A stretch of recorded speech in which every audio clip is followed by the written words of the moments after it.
So for today's video, I'll be showing to you how I do my eyebrow routine. So if you guys are wondering, this is how my eyebrows looks like. So if you are interested on how I do this, just keep on watching. Sorry guys, medyo haggard yung face ko right now kasi it's already like 1:15 a.m. in the morning here in Singapore. So I'm still doing a video for you guys because I love you so much guys. And sana you don't mind my haggard face and my bun hairstyle because nito lang naman ako sa bahay. So unang-una, kailangan nyong i-clean yung eyebrows nyo. There are a lots of options out there. First of all, merong mga salon, may mga eyebrow threading sila.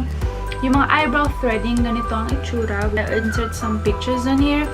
And then, meron ding mga razor. Meron mga razor na yung sarili mo talagang isi-shave lang yung eyebrows mo. Yung mga excess hair lang, pwede mo siya i-razor. And then, ganito din ang itsura ng razor, just in case you're wondering. And meron ding mga waxing. Like, waxing, you can do it yourself. If you're so scared that you might wax your own eyebrow hair, you can always go to the eyebrow salon. And this is how the waxing looks like. After you're done cleaning and removing all of the excess hairs on your eyebrows, and after cleaning them, you can continue to the eyebrow product itself. So I have lots of different kinds of eyebrow product, and meron akong isang container, different kinds of eyebrow product. We have the eyebrow kit, but there are a lot of eyebrow kits out there in the industry. I will just put some of the pictures here. If you guys like wondering kung ayaw nyo ng elf and everything, ang gagawin mo muna is you use the wax to line out your shape of your eyebrow, and then you use mo yung powder to fill the rest of your eyebrows. But obviously, kapag ganitong mga eyebrow kit, normally wala silang spoolie. What do they mean by spoolie is yung mga ganitong klase. Pwede siya makuha sa Sephora. It's free, or you can just buy it at yourself at somewhere at a makeup store. So, madami silang ganun. And then, the next one, other than the eyebrow kit, meron akong mga pencils. To be honest with you guys, ang pinaka-less ko na eyebrow product is eyebrow pencil kasi hindi ko siya masyadong ginagamit. Just for me, Pero I don't know about you guys, pero for me lang kasi masyado siyang harsh kapag dinro ko na straight away. Mas preferred ko yung retractable, which is mamaya papakita ko sa inyo. But anyways, meron akong dalawang eyebrow pencil. Yung first one that I have is the Nichido, what is this called? Eyebrow pencil? Yeah, meron akong Nichido eyebrow pencil. I'm not sure. I think this is not eyebrow pencil. This is for your eye pencil, but I use it as my eyebrow pencil. But this is in the shade medium brown, if you guys are wondering. This is how it looks like. Actually, may mga eye pencil na pwede mong gamitin as your eyebrow as well. Kung nagtitipid kayo or kung beginner lang kayo and gusto nyo lang i-practice yung eyebrows nyo, pwede nyo gamitin yung eye pencil. Doesn't matter at all as long as it's brown and not black, kasi kapag black, sobrang harsh tignan, lalo na sa mga morena katulad natin. And then I have the other one is the Essence Eyebrow Designer. This is in the shade brown. Ito yung itsura niya. Kagandahan nito is meron siyang brush together with it, so you can just like brush your eyebrow first. You can just like brush them. Pwede mo nang gamitin yung product niya na pencil itself. Hindi ko pa siya na-sharpen, as you guys can see, kasi hindi ko siya madalas o madalang na ginagamit. These two na eyebrow product, one is an eye pencil, which can be used for your eyebrows as well, and I have the Essence one. I have my favorite one so far, and by far been loving it.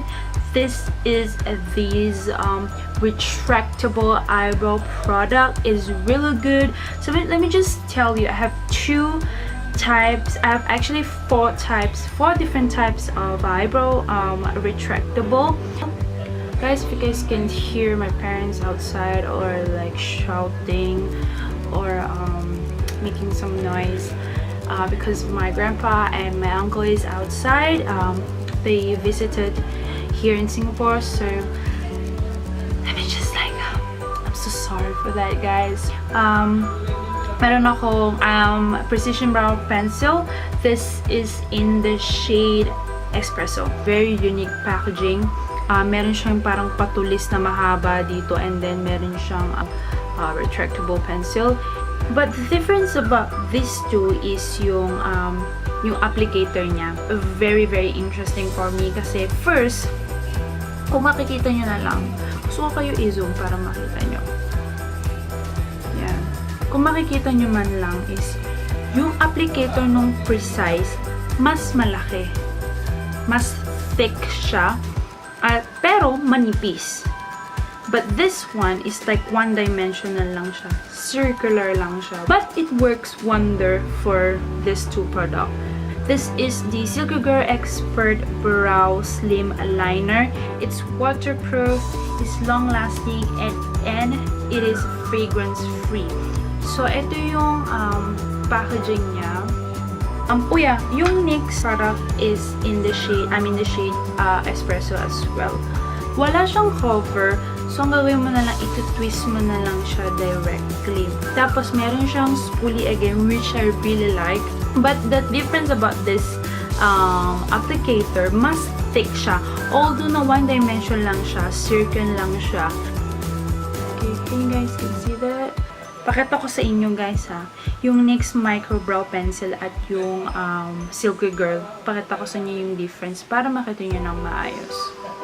Mas thick yung slikygirl at mas manipis yung NYX. But it works the same as well. Mas prefer ko pa nga yung slikygirl kasi I feel like parang mas pigmented pa yung slikygirl. Although na yung slikygirl, yung in terms of prices guys, medyo may kamahalan yung NYX kesa sa mga slikygirl, catrice. Meron din akong catrice guys, but kasi hindi ko na pinakita sa inyo kasi it already finished.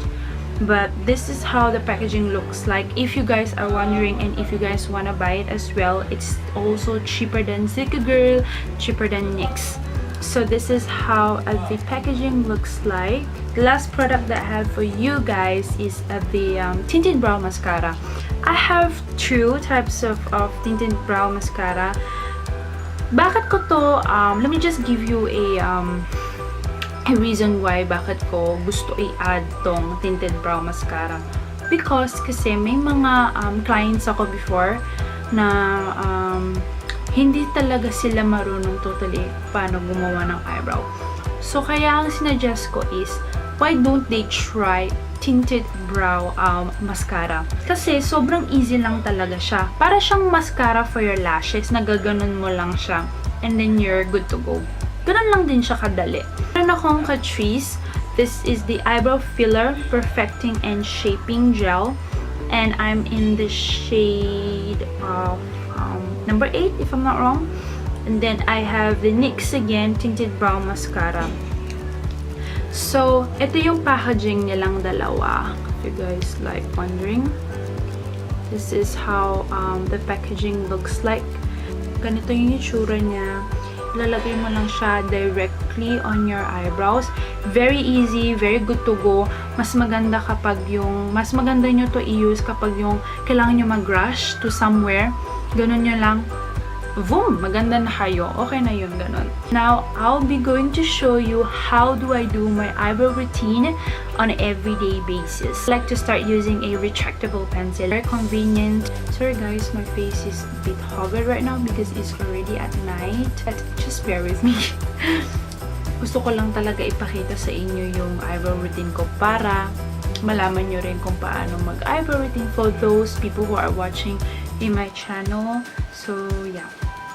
So, ang ginagawa ko is, I'll take this spoolie one para i-brush ko yung eyebrow ko. Ito lang sa banda.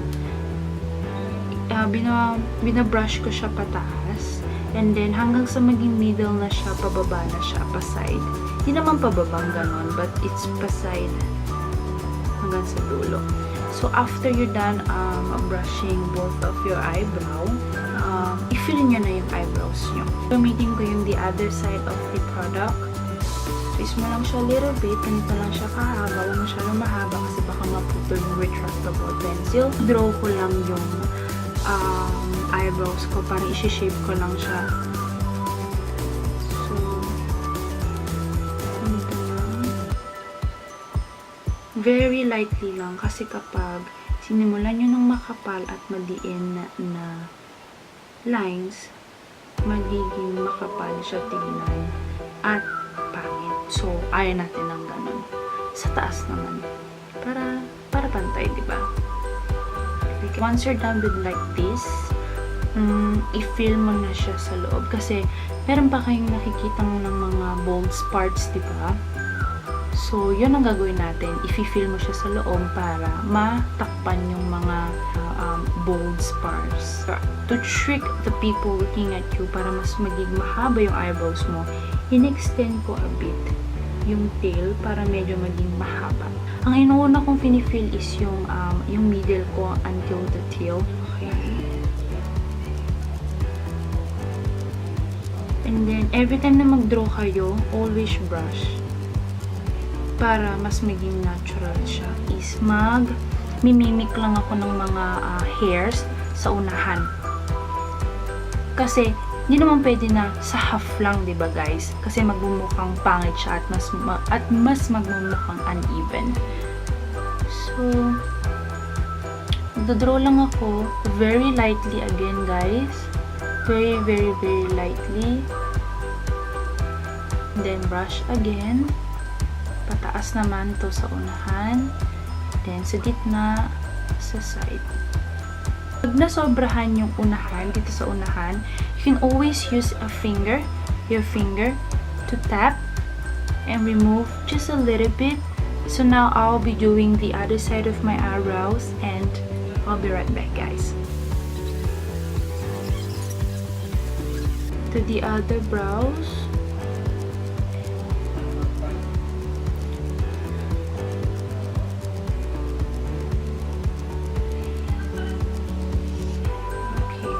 So once you're done, so here's how my eyebrows looks like after I'm done.